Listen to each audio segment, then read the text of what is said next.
Recording in progress.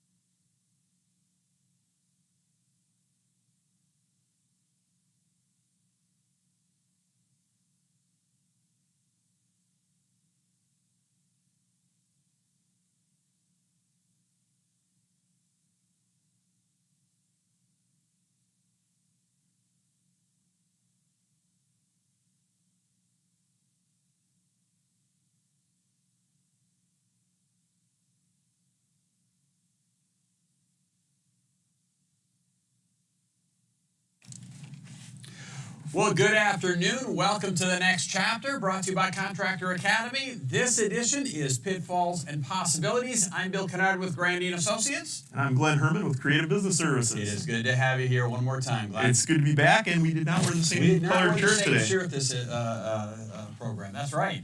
Got the memo. In today's program, we're going to look at this a little bit different, right? For the last 10 months, we've been walking through this entire process of different elements or different aspects of the transition process and things to be looking at. Well, today we're going to kind of look at it a little bit differently, aren't we?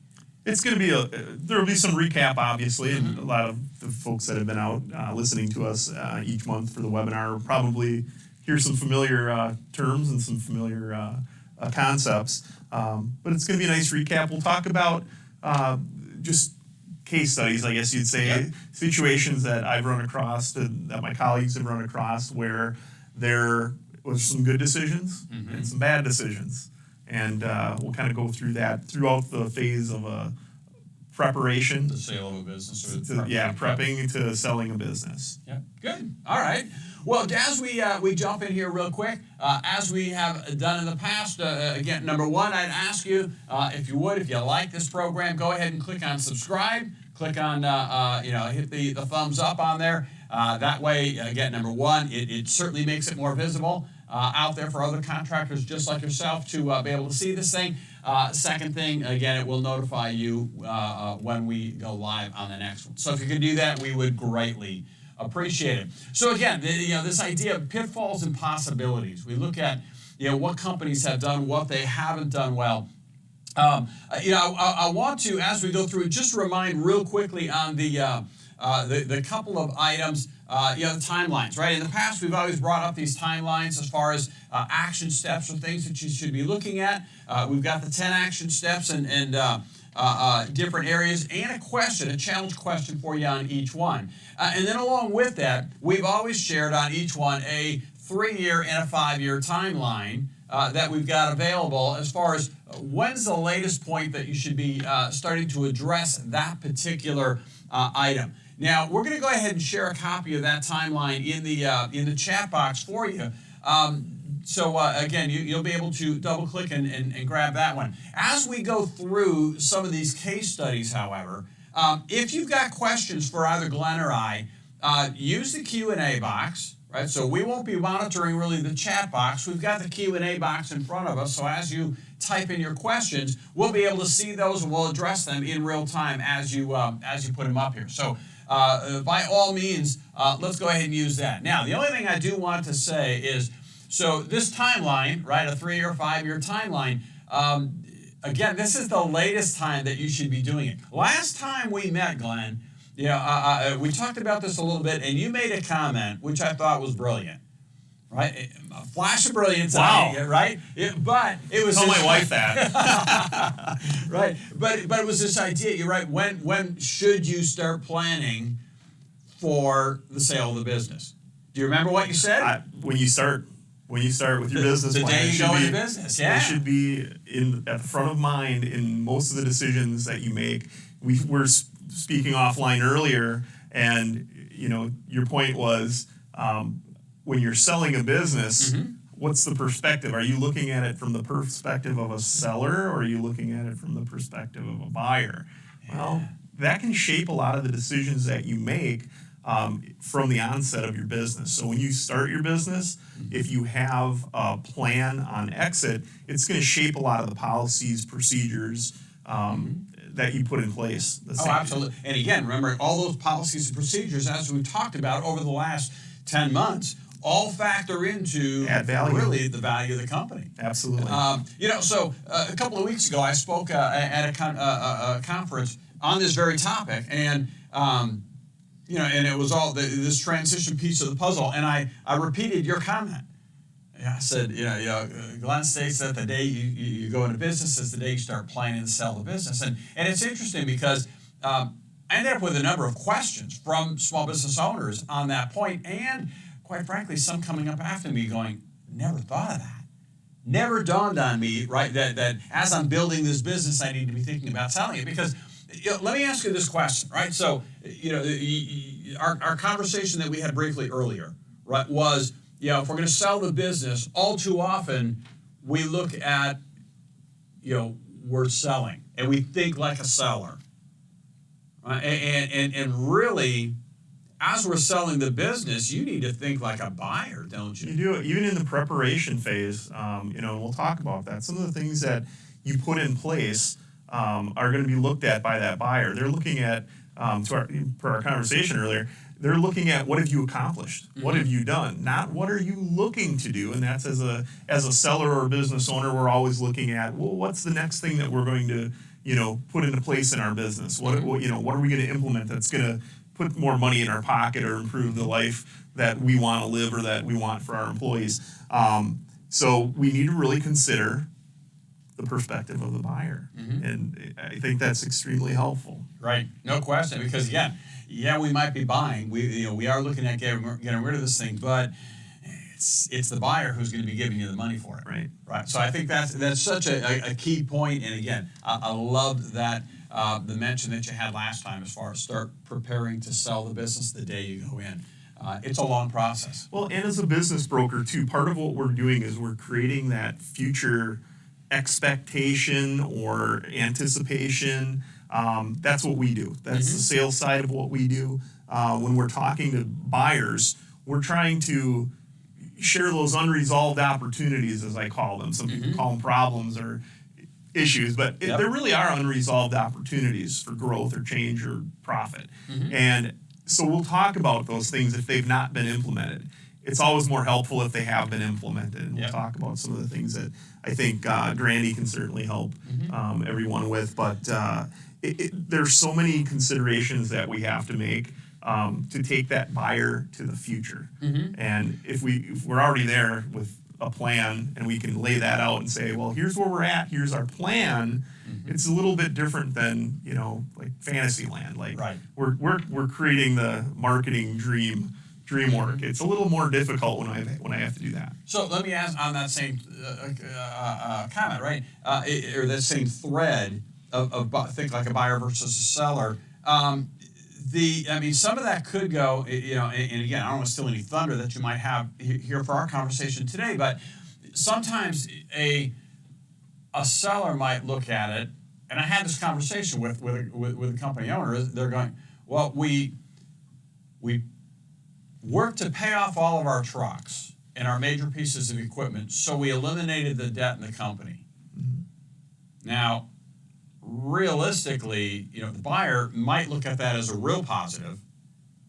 The seller, rather, as a positive because he eliminated that. But in that same case, is the buyer going to be looking at it going, okay, you actually held off replacing trucks so you could pay off debt. So now if I buy this company, I got to go out and replace a bunch of trucks because what you got left over now is a bunch of worn out trucks because you didn't stay on your schedule. And I'm running into something a little bit similar in this market. It's a little bit favorable in that scenario because used equipment is much more valuable than it has been in the past. But it's very true. What are you giving up? There's an opportunity cost in debt reduction when it comes to capital goods that depreciate.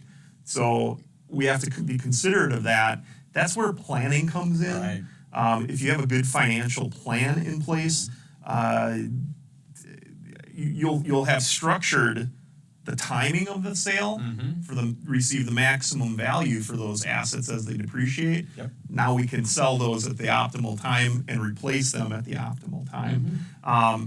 Very important consideration, because what are you giving up to pay off that debt? Right. Are you giving up an opportunity to train your employees, hire good employees, retain good employees, bonus good employees? I mean, there's all kinds of things that add more value than debt reduction in that case. Yep.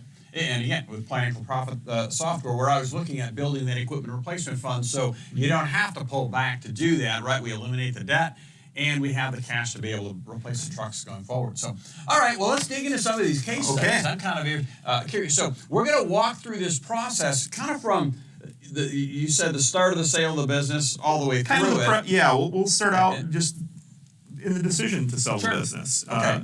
What are the poor decisions that people make? Historically, last-minute decisions, we talked about that.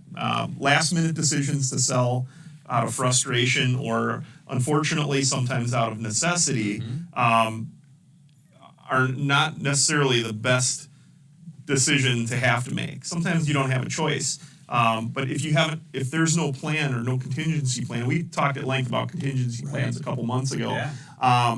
If you don't have a contingency plan in place, for that risk of that peril, whether it be a health issue or catastrophic loss of a facility or something that's going to essentially almost put you out of business, and that's why you're selling. If you don't have a plan for that, it makes it very difficult to get the maximum value for a business. Not to say that you can't get value. I mean, there's always value in a solvent business, but that can be last minute decisions to sell are usually not the best, right?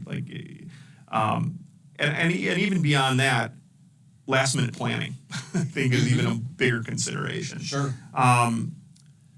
When somebody's just deciding to sell, some of the things that I've seen companies do that are very ineffective is they'll announce that publicly or even privately to their employees that, I'm thinking about selling. Well, that's probably not the best idea. That has to be timed correctly and it has to be done professionally and correctly. Announcing that to your employees at the inopportune time may affect your ability to retain employees. It might flat out cause a run out the door. I can see at that point definitely that, he's selling anyway. I have no clue what my future is. Right. Especially in a market like we have today where everybody's looking for people. Right. Yeah. Right. So that's a big consideration. There's certainly ways, we'll talk about that in a second, how to mitigate the risk of losing employees. But the other side is poorly managed financials. When you're deciding to sell a business, are you deciding at the right time? I mean, are you making that decision based on a financial position, or is it just a timing thing? You really have to have your financials in order to maximize your value. If you don't have your financials in order and you just, I'm going to sell. Okay. Is it going to be an asset sale? Or are we just going to get the value of whatever the capital goods are in the business? Or are we going to take advantage of the goodwill that we've built in the community and, the processes that we've designed and developed? And, I used to run a HVAC company, and we were very unique. When we got done with a job, we car waxed the whole. And any copper pipe that was exposed, we would clean it and coat it, and you could tell our job from anyone else's. Sure. So that's goodwill.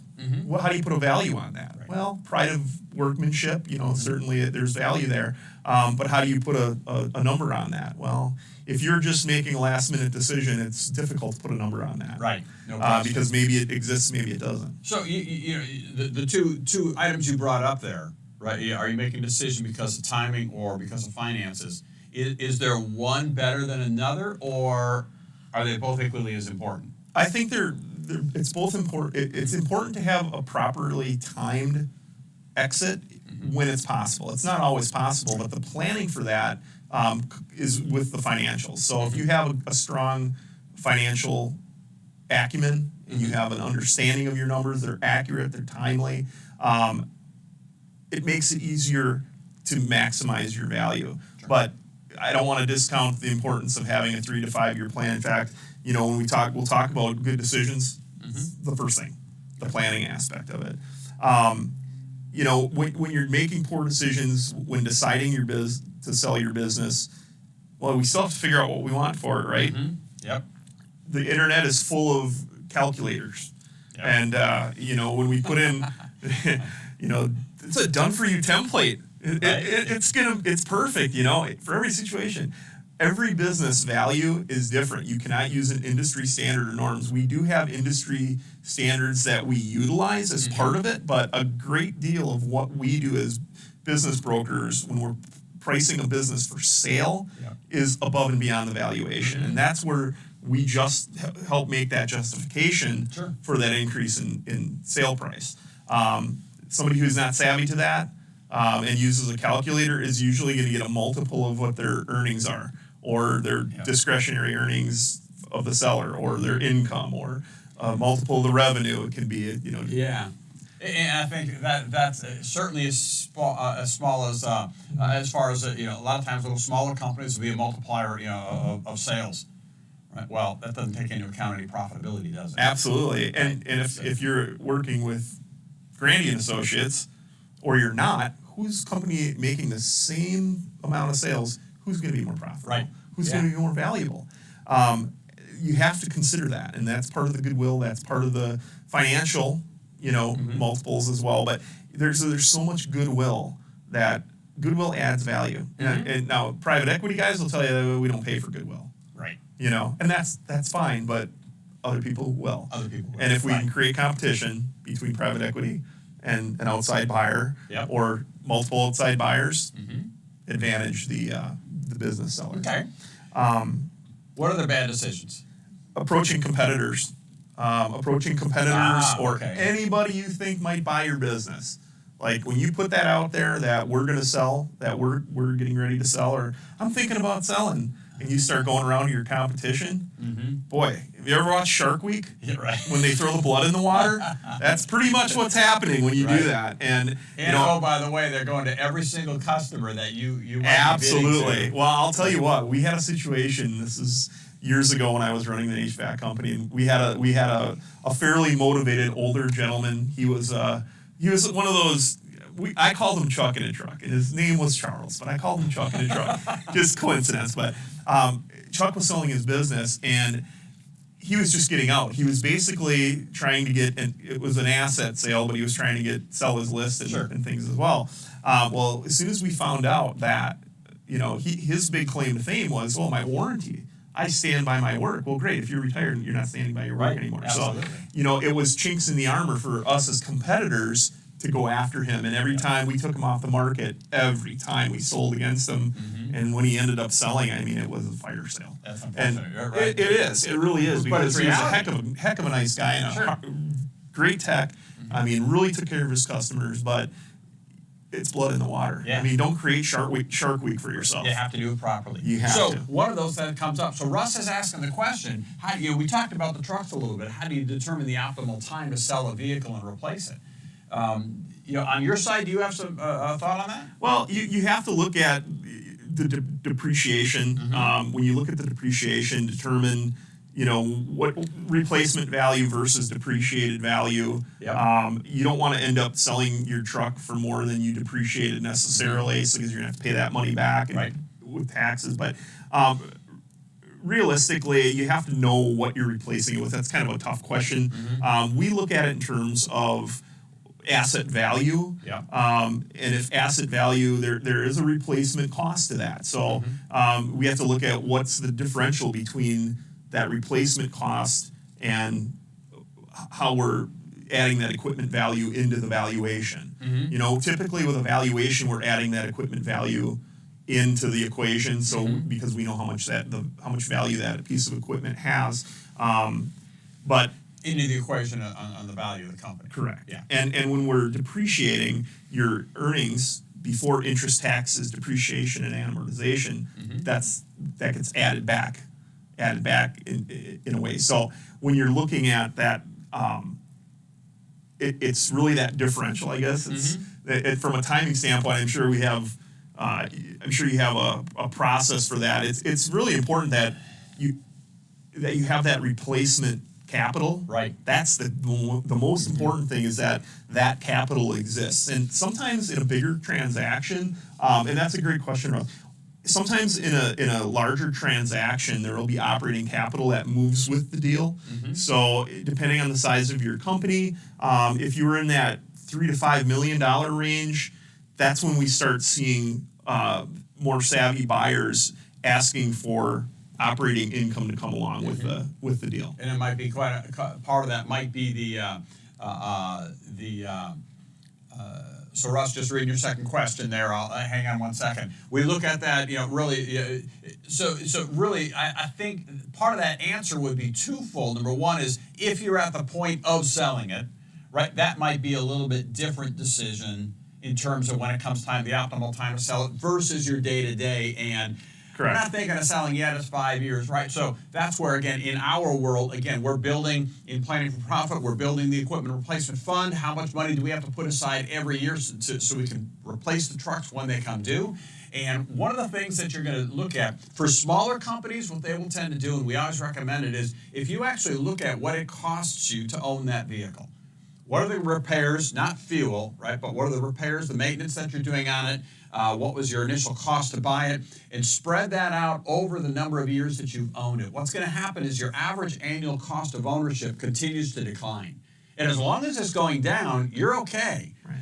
But when that hits bottom and starts to come up again, that means that it's never going to cost you less to own that piece of equipment, and it's time to think about starting to replace that one. Now, again, for smaller companies, that works great. For larger companies, it's kind of tough to do that because you do have, if I've got 10, 15 trucks, well, now I have to start really almost get them on a schedule because otherwise you end up at a point where, okay, next year I've got to replace 10 trucks. Right, and you have to look too, and you also have to look at each vehicle individually too, because what if one is a lemon? Exactly. So you can have a schedule, but you also have to infuse that cost of ownership in there. So that, to your point, that's a great way to do it. So hopefully, Russ, I answered that question. You said, is there a way to know if a business is a candidate for employee owned? I think you're referring to like an employee stock ownership program, or ESOP, ESOP or ESOT, employee stock ownership trust. Oddly, one of my first forays into not my first foray, but one of my first forays into business ownership was a plastics manufacturer that we ended up purchasing from a previous owner as an employee stock ownership program. There's costs associated with that to set that up. We could talk offline to give you a little bit more information on it. Generally speaking, if you're under that $2.5 million, it's really going to be incumbent on those employees to come up with the money, because what we find is typically there isn't as much in their 401ks, which can be used to transfer money into purchase of that business situation. If there's seller financing involved, then certainly employee-owned businesses can work, but you have to always think about it in terms of when it doesn't work. We talked about that before. Seller financing, you need to have a big chunk of change down in case you have to go chase your money in the event of insolvency or failure. And then you're dealing with multiple people. How do you get that money? Right. It's the structure of an ESOP really has to be done well because again, who's driving the train at that point in time? Well, and what if you have somebody who's a technician that has more money in his 401k because maybe he has a seniority, maybe his wife has a great job, maybe he comes from an affluent family, he's putting more money into his 401k. Does he have more say or less say? Right. Well, if he has more shares, guess what? Technically, he has more say. Now you have a difficult conversation to have, and you can create a situation where that becomes less of an issue just on how you write bylaws and things of that nature. But at the end of the day, the more people that you have in partnership, the more difficult the situation becomes. Right. And you don't have to join an ESOP. So if you're an employee and you say, I don't want to invest my 401k money in that, okay. But if it's an ESOP, guess what? They're still part owner. They accrue shares over time. Right. And ultimately, if you're trying to protect legacy, that's another consideration, because if you have one or two or three majority shareholders within that ESOP, they're kind of controlling where the money is going and how it's spent. So they can muscle out other people by just not giving them raises and, just not making any changes, maybe not adding capital. So again, that structure is so critical there. It is, and if you're trying to protect your legacy and something that you've built, and let's face it, our businesses are our babies. We want them to succeed, and even past us, we want them to continue to succeed. In most cases, some people just let's sell it and let's go. But so that's a consideration too. Okay. Well, so hopefully, Russ, we were able to answer and give you a little bit of background on that one. If we need to take a conversation offline, we can certainly do that. So those are some poor decisions that we had talked about, right? Last-minute decisions, announcing the sale of the employees up front, announcing it to the competition up front. Oh, bad idea. Not having your financials in order, and you're using rules of thumb. So what are some better decisions? Prepare an exit strategy early on. We talked about it already. When you start your business, have a plan for exiting your business. Establish that 3 to 5 year plan. When you have an inkling that, hey, I'm going to sell within the next 3, 5, 7 years, get a valuation. Yep. Get your planning done. Get your ducks in a row. 3 years is the absolute, in my opinion, minimum to optimize the value in your company when you're selling. 5 years is best. It makes the more time you have to make changes, the more time you have to flex. Right. If something doesn't work out, you can make a change. If you have Russ talking about ESOPs, maybe there's 1 or 2 people that are potentially the heir apparents within the company. Yeah. They've been with the company a long time. You see them as being the future. Well, if you use your 3 to 5 year plan that we've outlined, and you really look at those individuals and you profile them and you find out what their strengths and their unresolved opportunities are with them individually, you can train those particular weaknesses. Sure. You can add to that strengths. Maybe you do some job redesign. If you have somebody that scores well on a profile that looks like they'd be a good fit for a sales position, well, maybe that's the sales guy. If you're trying to decide, we got these two people that are going to take over the company, which one should do sales, which ones should be more operational. Yep. That becomes very clear. Absolutely. Okay, good. Maintain confidentiality on everything at all times about the sale, internally and externally, until it's necessary to divulge that information. So when you're just deciding to sell, it's not the time to announce that you're selling. Certainly, you probably want to let your spouse know, but outside of that, make her sign a confidentiality agreement. That's all I can say. Maybe an NDA. Anyway, have clean, accurate, up-to-date financials. Critical. It just makes life easier. Sure. So, and again, on that one, I think it really comes down to 2 items. Not only, have them clean, but so a lot of times, last week worked with a company, wonderful company, wildly successful, doing a lot of things right. Their P&L is, quite frankly, for about an $8 million company, their P&L fit on 1 sheet of paper. Wow. Right, so pretty brief at that point, which means I'm grouping a lot of stuff together on the P&L. I think clean, you can hide a lot of stuff in there, which means, quite frankly, I would guess in that particular case, when a buyer comes in, the due diligence is going to be brutal. Oh, there's going to be some heartburn there. Sure. To the extent that you can, again, thinking like a buyer, what are you going to look at? Well, I want to look to see by percentage where my work is coming from, where my labor is going to, and when my cash is coming in. Right. So if you have those 3 things, that's a good start. If you can say that with each one of your particular areas, departments, and even the expenses, quite frankly, have more fine categories that are in there, breaking it down. Just don't lump it all in together. And I think that's the first part of it. The second part of it is understanding them. What are they telling me? Know the ratios. We talk about quick and current ratios. We talk about days paid. Yep. That's huge. Aging receivables report. Understand that. Know if somebody's using you as the bank. Yep. That's a situation. in a sale that I have going on currently. That was one of the sticking points was, okay, what's the percentage of each, we all have heard of the Pareto principle, the 80-20 rule. Yep. So where's that 80% of income coming from? Probably about 20% of our customer base. Yeah. So they're going to want that breakdown. So if you don't know that, you should know that. Yep. That's something that you should really have. Think of it like you're buying a company. What would you want to see? Yeah. You can't have too much detail. It's pretty easy with QuickBooks. You can always, shrink that down and get that P&L onto one page. Right. But you want to have the expanded view available. Totally agree. Absolutely. I love many smaller general ledger accounts on a P&L. Right. Okay. What else? Have some potential buyers in mind.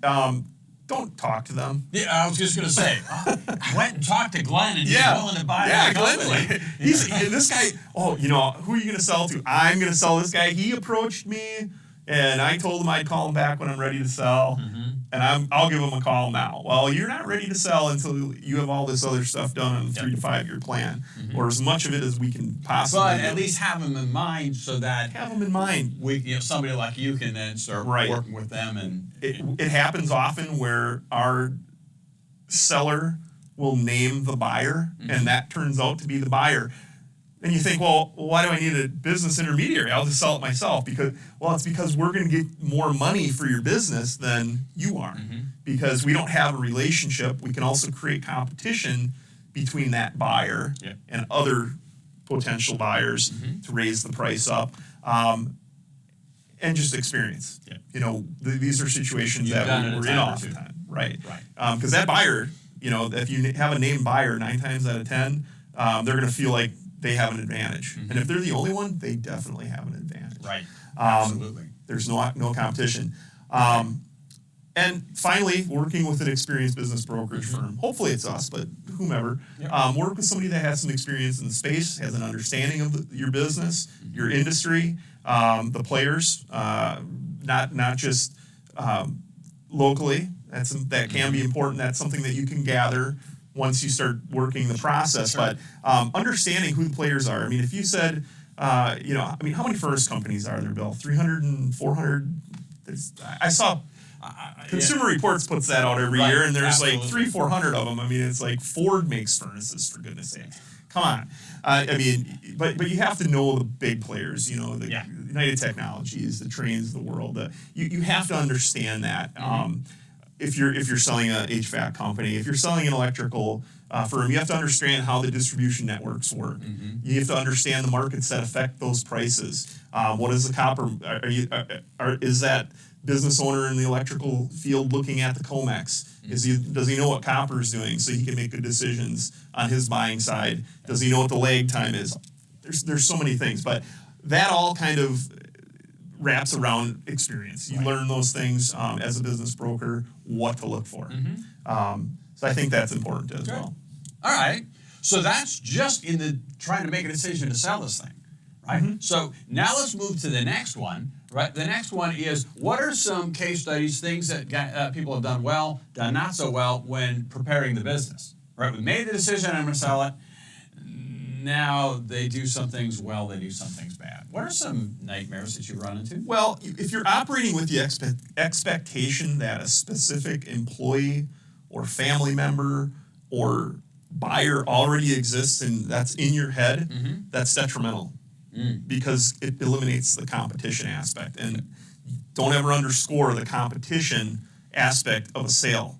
There aren't too many places where competition doesn't rear its head when we're in the selling process, and we all know that. How many quotes does everybody get? 3. I get 3 quotes for right. Right. And we experience even in our world with business brokers, and we tell people, talk to other business brokers. I'm fine with that. I know where I stand in the marketplace. I'm fine with somebody else researching my competition and having a conversation with them. I know where we stand. So when you're selling a business, don't have that one person in mind necessarily. And if you do, that's okay. If you say, "Oh, my son's going to buy it," okay, that's a little different story. If it's a family member, but we still want to maximize the value and make things fair for, mom and dad. mom and dad, maybe other siblings that are there that aren't going to be buying in. And we do that through evaluation. That's where we can come up with that number. Sometimes that goodwill number that we would go to market with for a business, maybe that's not what we're going to charge Junior when we sell, or our daughter when we sell the business. We're maybe going to give them a little bit of a break. Maybe it'd be closer to the valuation number, or even a little bit less. But having that understanding that we need to be able to take it to market is extremely important. Other things, if you have an owner that delegates the financial management in their company and doesn't know the numbers, that's detrimental. That's very detrimental. You have to know your numbers. That when you're preparing your business for sale, you have to know your numbers, because that's going to affect all the changes that you make in immediacy as you're selling that business. There might be things we say, hey, we got to change this. We need to, create a process for this. There's situations where, I might develop what's called a performa, where we say, if we increase this proportion or that portion by this percentage, here's what we're looking at. And then looking at those ratios, which, I digest those every time I look at them. I'm looking at the ratios in my head and going, oh, okay, well, this doesn't fly against what I know is a good thing. And this looks really great. Okay, let's do more of this, and let's improve this over here a little bit. Very important. So you have to know your numbers. Don't tell it. And part of that, right? So it comes right back again with planning for profit. One of the things we see all the time is that we'll have really 3 departments in the company, right? We'll do service, we do install, we do add-on replacement. Say new construction, add-on replacement. Well, okay, now we get in there and we actually start looking at the company from a financial standpoint by department, and we find out that one department is losing money. Right? And we see that all the time. Say new construction, we're losing money, and for the company as a whole, we're profitable, but we have one department losing money. We just don't know about it, because every time we get paid, the money goes in the checkbook. Every time we have an invoice, we write a check out of the checkbook. As long as there's money in the checkbook at the end of the month, we're cash flowing. We must have been okay, right? If we could take that department, and even if we do nothing more than get that department to a break even, that ends up being a huge plus to the value of the company, because number one, it increases your profitability today. Increases the value, and it's still covering a lot of overhead for the rest of the company and bringing in a substantial amount of work for the other departments. So those are the kinds of things as well. Huge, huge, and you can't underscore the sales aspect of when you have a slower department, and hopefully not one that's losing money, but if you have one that's even slower. Why is that? What's that cost of sales? Right. That's a number that your buyers are going to look at. What is the cost of customer acquisition? What's the lifetime value of a customer? How much are we getting out of that customer? If we have a customer for an average of 10 years, how much are they spending with us over that 10 years? It makes all those decisions, if we have those financials, if we're not delegating that, if we know those numbers inside and out, it allows a buyer to make good decisions on the business without having to dig in and fix in. Because otherwise, every time it's just a question, the response is, well, I don't know. I'm going to have to go find out, right? And then you're learning yourself. And that's, if you're, if I'm representing a buyer, which I do, if I'm representing a buyer and I hear that, I'm loving it. I'm really looking at, okay, now I'm only looking at the things in the financials that I know I can pick apart. I'm not going to highlight the, because I'm working for the buyer, right? I'm looking at chinks in the armor. And those are easy to find usually, if somebody doesn't know their financials. If they don't know the numbers. Absolutely. Right, absolutely. Totally agree. What else? If you're just watching your bank account, but you're not tracking financial ratios and money your in the sales bank, process, we're okay. Yeah, we're cash flowing. Yep. Oh, we got cash. Well, okay, but eventually, that's scary. Those are poor decisions when you're preparing the business. Always looking for a write-off is another thing. When I start hearing that, that's a scary thing for me to hear. It's like when I start hearing, we need more write-offs, and there are times when you do make decisions based on your ability to reduce your tax position, and certainly, but that can be blood in the water a little bit too with the buyer, because they're like, why? Yeah. Are you that profitable? And then we start digging in, and sometimes when I hear that, it's because personal assets not related to the business are being purchased, and that's really what creates the biggest red flag for me. We've talked about this in the past, where somebody will have in they'll have a vacation home Right. on the books. Lake house, right? Wow, how did you do? I mean, I would love to do that, but yeah, it's not. Or worse yet, it's not on the books, but we just took the money to do it. Yeah, it's even worse. Yeah, Right? and that gets flushed out pretty quick. Yeah. And so when I hear those things, it kind of.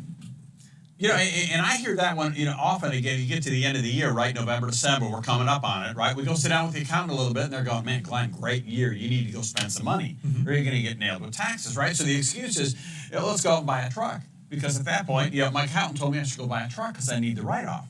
Well, that's not a good excuse to buy a truck. No. Right? Could you not make money with the old truck? Was there a problem with the old truck? Right? Are there other things that you could do to get a write-off? But let's be real. At some point, you're going to pay the taxes on that anyway. To Russ's point, when is the best time? Right. If you're making decisions based on your accountant that spend money, well, okay, that's not your accountant doesn't know your business like you do. Nobody's going to. A business broker isn't going to know your business like you know it. Right. We may have some insight. You're probably an exception. You might know that business better than they do, and so you would be a good person to say, Bill, what should I spend some money on? Sure. If you legitimately have to spend some money to get reduce your tax position, it doesn't have to be a depreciating asset that you're purchasing. Correct. Well, I mean, can I prepay some expenses for next year and take the write-off, right? Absolutely. Now, again, I would say if you need a truck, then buy a truck. But if you don't need a truck, then find something else, right? Because that's not a good reason. Good. Preparing the business for sale, good decisions. Yeah. What's a better way to do something? A better way, identify opportunities from the financials. Personality profile your employees to identify strengths and weaknesses, unresolved opportunities, and formulate a training plan. It's increasingly more difficult to find employees, so let's make the ones that we have the best they can be. It's if you really invest in people, like you legitimately invest in making them better and let them know why you're doing it. They obviously know part of it is so the company gets better and that we make more money. But bettering somebody from an educational standpoint, if you can improve their knowledge base, job satisfaction goes up. Yeah, you're probably going to have to pay them a little bit more if they're better trained, and that's okay. Because they're going to make more money for you. Right? Is that a bad thing? Right. If they're going to come in and make an impact immediately? I always say if I give somebody $5 and they give me back $7, I'll play that game until somebody runs out of money. Right. So an investment of that $5 in that person is likely to yield back that $7. Yep. So very important to think in those terms.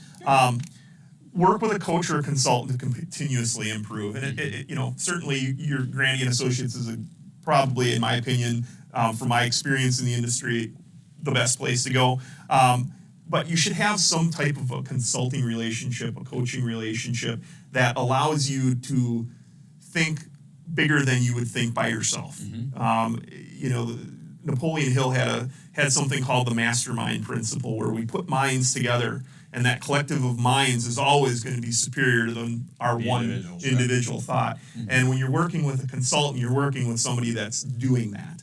And so they're hearing all the best practices, and they're seeing all the best companies out there. Sometimes they're surprised that, hey, how many times do you come to work and you don't learn something as a consultant? You always learn something from your customers. Yep. Everybody does things a little bit different, but the value of a consultant is that they take that information and they're able to disseminate it to everyone. And it's interesting because I spent a couple of days with the company last week, and when I wrapped up, I had 3 pages of here's items that you really need to be looking at. Yeah. Right? You could be improving things with these items. So developing key employees and structures in the business so that an owner can leave for 30 days. Yeah. I mean, we all want to leave for 30 days. Could you leave your company, be gone for a month with no contact, right? Not gone for a month, running the company but gone for a month. If you can get your business to the point where you're structured for absence, that's huge value, because you've opened up other markets, you've opened up other buyers, a whole segment of buyers that are simply investing. Sure. But it has to be provable. You have to be able to show that you can do it. You have to be able to have a documented process. You have to have your tactics and strategies all laid out and written down that you can show. Yep. But if you have that, your value increases And substantially. again, for so many business owners, they're going, there's no way I can do that. Right? But again, next time you go to a conference, you're gone for 2 days. When you come back, what didn't work? What didn't get done? Right. Let's put a process in place to eliminate that. So next time when I'm gone, it does get done. Right? Next time I'm gone, come back. What didn't work? Right. Put in a process. Right? It's continuous evolution of fixing Continuous those problems. improvement is so important. My wife works in healthcare, and one of the jobs that she had early on in her career, after master's degree training, after that she was doing continuous improvement for a hospital group. And essentially, when you're doing that, you put yourself out of a job. Right. Eventually, which she ultimately ended up moving on to a different position with a different company because she did exactly that. She had gone through and streamlined things substantially enough that her value, she didn't perceive her value as great with that company, and she moved on. So continuous improvement is important. We can always make things faster, better, more efficient. It's just, to your point, sometimes it's easiest to do it by reacting. But if you can if you're working with a consultant and you can do that proactively, it's much less painful. I'm just thinking in terms of vacation. If you leave for a week and you come back, what didn't work? That's a great way to do it if you have no foreplanning. Right. But Right, correct. I agree with that. Now, that also kind of protects your business, right? Because you kind of had an unplanned vacation a few months ago. I've had a couple in the last couple of months. I had COVID and I had heart surgery. And, right? So again, the fact that your company's can run without you. Right. It's important to have those contingency plans. Developing that contingency plan puts you a long way in the process of being able to become absent with more frequency. That's not to say you take the foot off the gas or that you're not monitoring your business, but if you have processes in place to watch the financials, if we look at the financials on a daily basis, the things, what kind of income did we have coming in, what was our profit per labor hour? If you looked at those two things, you'd go a long way to sleeping better at night, but you'd also be going in the correct direction to be able to take some absence from your company as well. So go back, if you don't have the contingency plan, go back and check on the playlist, the program that we did a few months ago on contingency plans. Glenn had some great feedback on that one. All right. If you're working on your business more than you're working in your business, that's great if you're in the process of preparing your business for sale. So oftentimes you get stuck in a truck, right? Or you're out in the field, or I have somebody very close to me, and they make themselves look busy. Work on your business. If you don't have something to do, then just go enjoy yourself. I think that's important as well. But if you find yourself in the business more than on the business, that's a shift that I think needs to be made before a sale value can be maximized. Good decisions, people that track financial metrics, and I touched on profit per labor hour. It's one of my favorite ones. Quick and current ratios, that balance sheet management, cash flow statements. Obviously, you have to know how to read a cash flow statement and how it impacts your business and how it relates to your P&L in general. But you have to know those numbers intimately, and you have to understand them and how you can affect the change in that. How long does your sales process take for what's your sales service? Your service sales process. What's your new replacement sales process? What's your bid work sales process? What's the time it takes for those? And if you're understanding that, you can create a mix in your business that says, okay, well, we're a little light on, industrial or residential install or whatever. We need to shore this or that up a little bit. Do to build that up a little bit more to increase cash flow. Right. Okay. What else? Prepping. Again, documented processes. Buyers like to see a documented process for things like sales. Do you have a sales book? That's important, I think, in the world.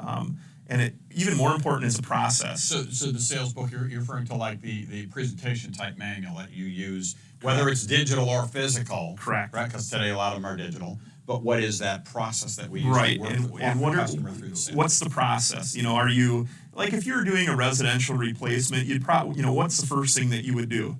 Well, you'd go in. Well, what's the first thing you would do? I would knock on the door. I would take 2 steps back, and I would wait for the person to come to the door. Once they come to the door, I'd introduce myself with a pleasantry and a genuine compliment if possible, and wait to be invited in. Yeah. Before I went in, I'd put my little booties on, make sure I wasn't styling up their house, right? Yeah. And just like my wife would love me to do at my house. I hope she's not watching this right now, or I'll be wearing booties tomorrow.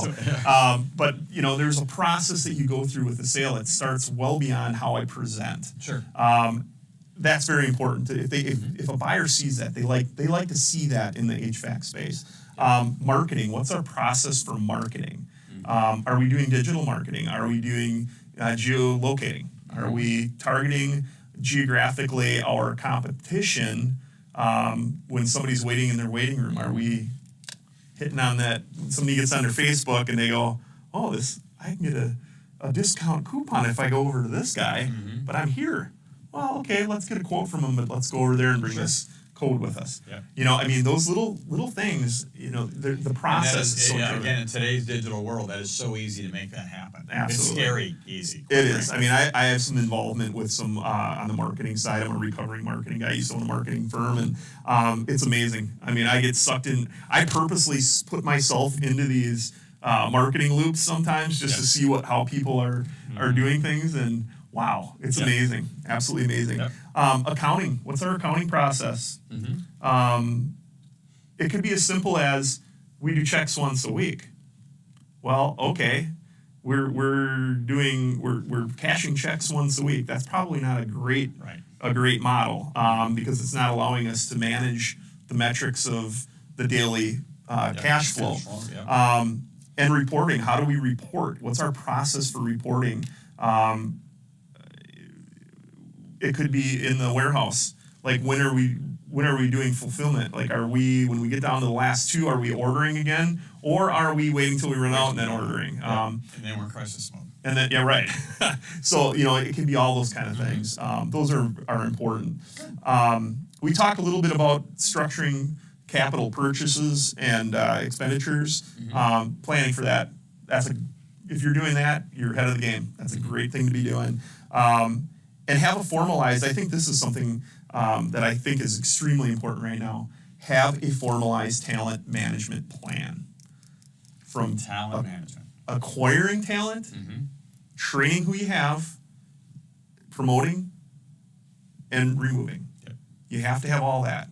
A long time ago, somebody said, when I was in the military, somebody said, your top 10% should always be working on getting them promoted, and your bottom 10%, you should be encouraging them to move on to something else in life. And that I think that can be a little harsh sometimes, but I'd like to think that it's not completely off base, but that bottom 10%, maybe that's how do we get them to where we need them. Because that could be the major draw. Right, and with our talent pool and with the employee situation now, we have talent management is huge. Yeah, everybody in the last 12 months has asked me about employee situations. I mean, because again, people are so hard to find. So what are you doing to grow and keep people are buying companies for the people. Right. So they're buying talent, essentially. All right. Watching our time, we've got to keep moving here. Okay. Right. So now we're actually starting the sales process. We're 10 minutes to the top of the hour, Glenn. So, right. So, give me what are some of the bad things that people have done here? Trying to save money and avoid commission to a salesperson. We're going to add more value, and you can prove that out time after time. If you weren't adding value, you wouldn't even be in business. Correct. Advertises in a non-confidential manner, puts it on Facebook, puts it in the newspaper, places where, quite honest, I use Facebook. We do advertise on Facebook, but it's not a push. It's a feed that people are fed into us that have interests in what we do. So we're not just putting it out on, we're selling Joe's Heating. Yeah, Green Bay Heating Companies for sale. Probably not a great idea. Yep. Soliciting competitors to purchase their business. That's typically when you're it's very difficult. That's a measured response when you're selling. You have to be very careful in how you do that. There's a right way and a wrong way. Absolutely. Yeah. And that's why a business broker adds value, because we can be third party and say, we have a company in this region that you might be interested in. We don't have to give the name, but if you're going there and you're showing up in your company truck, they're going to know who you are. Right. And we all know each other anyway. Right. Yeah, absolutely. Fails to tell employees and stakeholders about the sale. Now, earlier I said don't tell your employees and stakeholders. Yeah. Well, you can go too far with that and not tell them. But it's a timing thing. What we recommend is to engage. We have a couple of PR firms that we work with that work specifically in that area to announce a sale to employees internally, to announce a sale externally. The timing of that is very important. You want it to go out before the general public knows, so that your employees have a response to be able to make to those questions that they might and receive. that we're conveying the message properly to them. That, hey, Correct. You're not going to be out of a job tomorrow. Correct. Right? Which is, again, that fear. Right? And oftentimes structure of sale, the owner's going to stay involved in the business for 12 to 18 months or 24 months. And so how you position that discussion is important as well, and how you frame that discussion with employees. They're much less likely to leave if they know the boss is going to be sticking around as well. All right, so how do we turn that around? What are some better things to do during, as we start that process? Obviously, engage with a business broker. Review and recast your financials and update your valuation prior to the actual sales process. Because you said earlier, 5 years out, right? You're deciding to sell it, get a valuation. Correct. Okay, now that we're ready to make it happen, we should get another one to make sure it's... And what we offer a valuation is we'll do a 12-month recast at no cost. So if you do one today, next year the same time, we'll recast your financials for you just to make sure that, nothing has changed, correct. the market hasn't changed. Correct. The rest of that. So, and that it's really important. And in today's world, things are changing so fast. Well, they are, and goodwill can change too. Right. Labor can change. With interest rates rising, that's changing. How we purchase is going to change again, as you know. In the next probably 6 to 12 months, things can change in that regard. Right. Supply chain. But recasting that is probably the most important part, because your buyer's going to want up-to-date financial recast. Establish a marketing plan with a business broker. We have a marketing lab. We talked about that last month. Yeah. So you're not talking about how do I market my products and services. You're talking about putting together a marketing plan to market the sale of the company. Correct. Okay. And, that comes positioning it in the right place. I mean, we subscribe to... it's probably hundreds of thousands of dollars worth of advertising sites and costs that are associated with what we do on an annualized basis. No less than, I think it's 2,500 keywords that we come up first on in our firm. And so having somebody searching for your business, making sure that it comes up, front and center, very important. And that marketing lab that you guys, you're pulling in a lot of minds to put that plan together. It's so unique. I mean, most of what we see in our space is one guy, one idea, one dream, one pitch. It's we're collaborative. We share in the wealth at our firm. My colleagues, if they have a buyer, let's go. You bring the buyer, I got the seller. Let's work it together. And it's sometimes people even have ideas and then you bring them in. If they have a market that serves something that our customer would benefit from, well, we'll bring them in. Let's see, they're a thought leader. Yep. Let's bring them in on the case. Yeah. The other thing is identifying potential buyers and types of buyers that would be suitable. That's something we do collaboratively. We talked about that earlier, but things that a seller should consider are cultural considerations. Legacy, how do we protect that? Those are important things. You really have to think about what's important to you as a seller in the legacy from the legacy aspect of this business. And part of it is, how important is it for me to keep that culture, to keep my people, to keep those things in place? Because let's be real, the culture is going to change anyway. Absolutely. Right. The question is, how much do we want? How important is that to me? To minimize that, right? Okay. Absolutely. And then during the sale, I mean, that's pretty straightforward. During the sale, poor decisions if you're focusing on selling to one person. We talked about that. If you're attending meetings unrepresented, where a buyer may be represented by somebody like me or maybe an attorney that does M&A, mergers and acquisitions work, that's dangerous ground to put yourself in. Because again, they are experienced at... It's Shark Week. Yeah. It can be Shark Week really quick. The other thing is there's limited experience in developing plans for next steps when you're doing things on your own, or if you have you don't have a competent broker that you're working with. You have to have a plan in place. Like, you know, we always talk about process and plans. Yep. What I do has process and plans. Everything that we do, from the introductory call that we make to somebody after we get a referral to the aftercare. It's, you know, we have a process for everything. So very important to have somebody involved with that. The other thing, if somebody doesn't have, during the sales process, they don't have confidentiality agreements, non-disclosure agreements, or non-compete agreements, that can be dangerous, because a buyer could be fishing for your customer list. And if you give that to them and don't have an ironclad non-compete or confidentiality agreement, non-disclosure agreement, whatever, you could be putting yourself at risk of losing customers. Now, certainly relationships, we all know, take, you know, typically precedence in maintaining customers, but let's face it, sometimes it's dollars and cents things, and that customer may be a commodity. That's up for grabs. So we have to be and it's not conscious. always quite as simple as I'm going to scribble on this sheet that I won't use your sheets, your information sign. Correct. Right. So there's a little bit more to it than that. Absolutely. Okay. If a buyer is depending on seller financing, you know, and sometimes employee purchases rely on that, that can be very concerning if the deal isn't, if there's no experience in structuring that deal correctly. That can be difficult, that can be detrimental.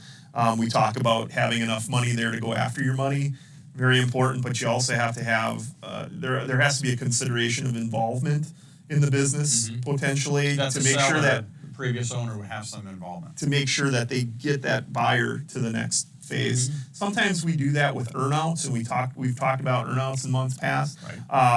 But having some involvement with a defined timeline of that, this is when the owner is out, or when the seller is out of the business, you know, that's important as well, which we've talked about. Again, bad decisions during the process, during the sale, not having an updated set of financials. Boy, that keeps coming back up, doesn't it? That's going to be a problem all the way through. It can, you know, and when you see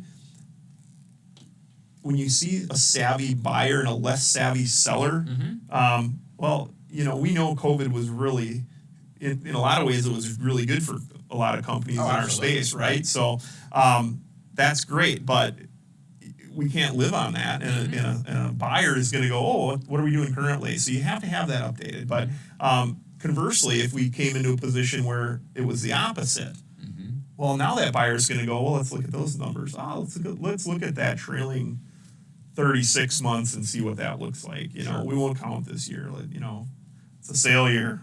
You know, but those are considerations that we definitely have to be conscious of.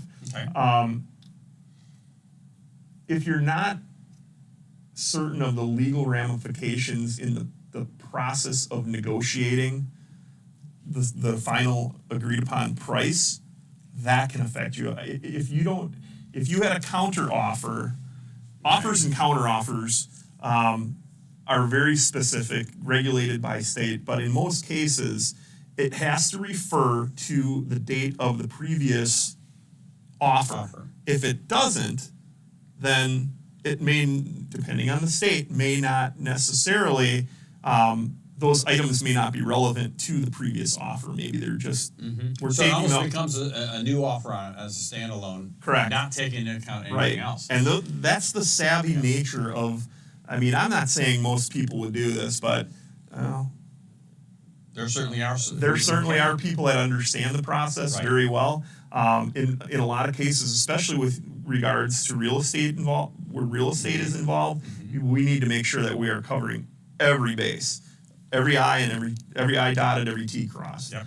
And then employment and consulting agreement, if that's not established, that's a bad decision. You don't want to go after the sale and then we're coming up with a consulting agreement or an employment agreement. Right. If you're a seller, we want to make sure that's put in place, or at As least the a part of the framework sale. of it before we exit as business brokers. We want to see that in place for the benefit of both our seller and our buyer. Again, that clear communication is so important. Right, and if you're selling internally to a family member, have that clearly defined. Otherwise, Thanksgiving dinner is going to taste different, right? Tastes different. That's right. So, All right. those are the negatives. We've kind of touched on the positives with that as well. Right. We all say use a business broker, get a valuation, use a business broker, have clean financials, establish processes and have them documented. We financially vet every buyer, so we're not going to have tire kickers coming getting too far into the process. Very important. We use confidentiality agreements that are very, we can have and will pursue those in the event that they're violated. Non-disclosure agreements, likewise. If somebody has a proprietary process or system in place, we can protect against that as well.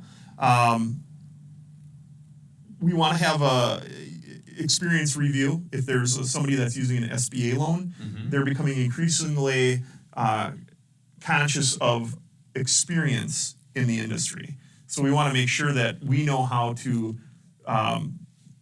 coach that buyer to an extent and vet them to an extent to make sure that they have the experience to get that SBA loan, to get that financing. We work with a number of banks that facilitate those situations. So, we're pretty well versed in those areas. Just make sure that we have them covered. Monthly review of the financials. We do that during the sales process. Sometimes, depending on the industry, you don't need to do that. But with HVAC, that's something that we would likely do is just to keep it look at least quarterly, but more likely month to month, just looking at it together. We offer attorney Because again, referral. you're really trying to spot, okay, is there something happening that we need to be aware of? Yeah, do we need to increase the price? Yeah. Do we have to lower the price? I don't like doing that, but sometimes you have to. Sure. Attorney referrals and involvement, we know when that needs to happen. We're not attorneys or accountants. We don't give legal or accounting advice, but we have seen most everything that's comes across during the sale of a business. We'll identify very quickly if we think an attorney needs to be involved. Sure. Offers, counter offers, sometimes that's the case. Especially if the buyer has an attorney involved, then we almost always say, let's get an attorney involved. Absolutely. Because they're, again, right, unrepresented. Absolutely. Right. Absolutely. And then we explain offers and counter offers ad nauseum. Every time we get one, we go through it and we go through it again. It's before we make any changes to a counter offer or before we tender a counter offer, we explain it and have our clients sign off on it and say, yes, this is what I want to do. That's what I do. I can't speak for my colleagues, but that's what I do. Sure. Because I don't want any mistakes made with regards to somebody's sale of their business. It's too big of a deal. Too big of a deal. It doesn't matter who it is, what it is. It's too important to that stuff. And then consulting and employment agreements, those as well. Those are something that we talk about early on in the process. Typically, that's one of the considerations that falls into the value if that owner is willing to stay on and help with the transition. That allows if the seller is willing to do that, that allows the buyer to work on the business a little bit more than in it initially, and that's very helpful. So those are the good decisions. Wow. Okay. So there's a lot of stuff there. Again, just those various stages, and it's I was going to say interesting, but important to remember that a lot of them, right? You heard some of the same themes through, right? The importance for the clean financials and understanding them, and the people, and quite honestly, those have been some of the same themes that we've talked about for 10 months. Yeah. They're so critical in what you're doing in this process itself. So, with that, it's interesting. There's a lot to it. As we dig into it, again, the next chapter, this program itself, again, is brought to you by Contractor Academy. With this program, again, many of the things that we talked about is understanding those financials, getting into the number side of your business. Again, with Contractor Academy, you've got the ability to have access to hours and hours of training, self-paced online training that you can lead through. It's interactive in most cases. For as little as $29 a month. And when we get in there, again, you can see just a whole host of the various programs that are available. And this is just a sampling of some of the programs. This library continues to grow and continue to evolve with more content as it continues to be developed. 3 different levels that you can get into it. Again, as little as $29 a month. That I can get into it, but I can go up to, as I go to the higher levels, I can get more more features in that particular package that you're buying, and you can buy for your entire team and manage that on your side as well. So, again, anything that we can do to help you through this process, it's a big deal. On the numbers side, certainly on the financial, the coaching side, we can help you out with that. Feel free to reach out to us. Glenn, they can certainly reach out to you, right? Absolutely. You can reach me at the number listed on the screen or via email, gherman@cbs-global.com. Happy to help any way I can. Very good. Well, that is kind of brings us to the end. We're right at, one more time, at about 70 minutes today. Time goes fast, Glenn. It does. And I tell you, it has been fun. So with that, if there's any way we can help you out, by all means, reach out to us. Otherwise, we will catch you on the next edition.